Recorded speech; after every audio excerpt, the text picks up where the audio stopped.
ကျွန်တော်ဒီကနေ့ပြောပြချင်တာကတော့အာရှပစိဖိတ်ဒေသမှာစစ်မီးတောက်လောင်နိုင်တဲ့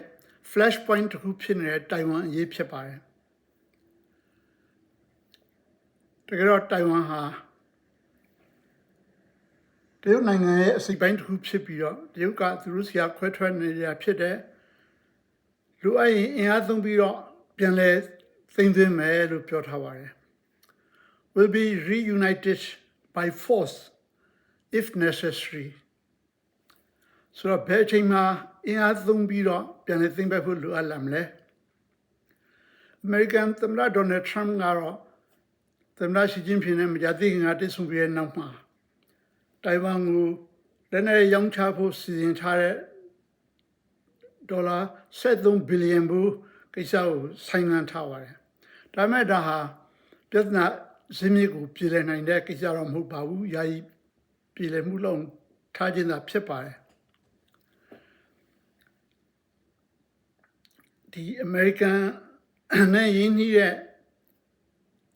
အမေရိကန်ဟိုသိအောက်ကိုပြီးတော့လွတ်လပ်ရေးတိုင်ဝမ်လွတ်လပ်ရေးကိုလူလားနေတဲ့ဒီ TPP ပါတီဟာအခုတိုင်ဝမ်မှာအနာရနေတာဖြစ်တဲ့အတွက်ကြောင့်တရုတ်နဲ့ပူပြီးတော့လည်းပဲတင်းမာနေတာဖြစ်ပါတယ်။ဒါပေမဲ့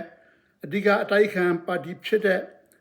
KMT ကွန်မင်တန်ပါတီရဲ့ခေါင်းဆောင်ရှင်လီဝမ်ကတော့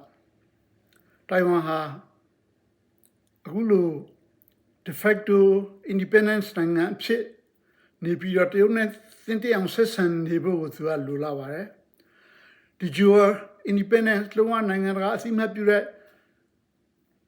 တရားဥပဒေအရလွတ်လပ်တဲ့နိုင်ငံတစ်ခုဖြစ်အောင်လုပ်လိုက်ရင်တော့တရုတ်နဲ့ပြဿနာဖြစ်နိုင်မယ်ဆိုပြီးတော့ပြောပါတယ်။သူကတော့တရုတ်သမ္မတရှီကျင်းဖျင်နဲ့ယင်းနှီး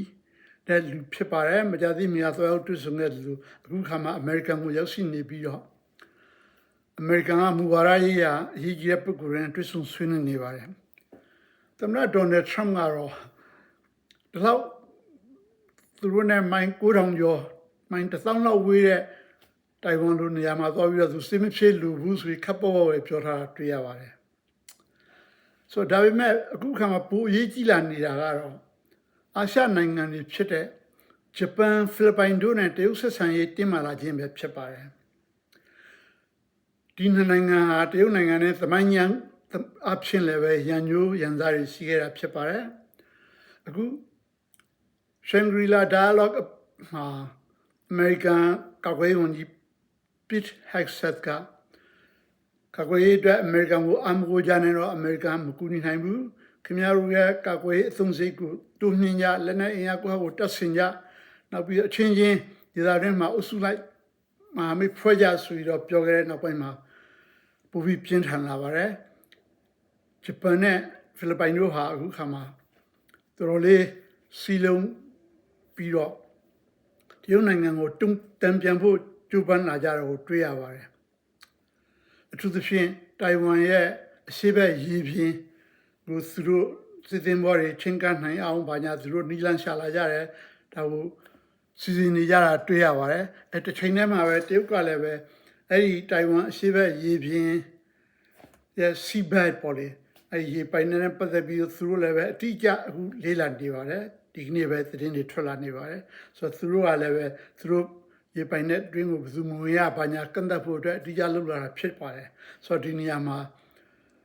တရုတ်ကတစ်ဖက်အဲ့ဂျပန်ဖိလစ်ပိုင်တို့ကတစ်ဖက်ထိတ်တိုက်တွေ့လာနိုင်မလားဆိုတာလည်းပဲစိုးရိမ်စရာဖြစ်ပါတယ်